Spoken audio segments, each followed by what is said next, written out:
సముద్రపు అలలు అధికమైన వేళ సముద్రంలో ముత్యాల కోసం వేట ప్రారంభించడం ఆనవాయితీగా మారింది.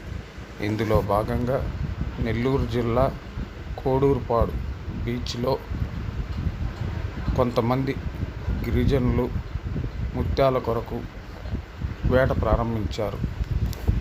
ఈ సందర్భంగా ఎస్ఆర్కే న్యూస్ ఆ గిరిజనులను పలకరించగా, తాము గత 10 సంవత్సరాల నుండి సముద్రపు ఆటుపోట్ల ద్వారా వచ్చే సంపద కొరకు ప్రయత్నిస్తున్నామని, అయితే ఇంతవరకు తమకు ఒక్క ముత్యం కూడా లభించలేదని తెలిపారు.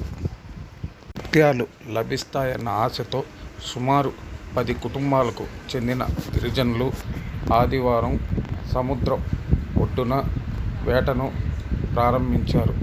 దీంతో బీచ్కు వచ్చే పలువురు వారిని మీరు ఏమి వేట సాగిస్తున్నారని ప్రశ్నించగా, తమ జీవనోపాధి కొరకు ముత్యాల కొరకు వేటాడుతున్నామని, అయినా తమకు ఇప్పటి వరకు ఒక ముత్యం కూడా లభించలేదని వారు చెప్పారు.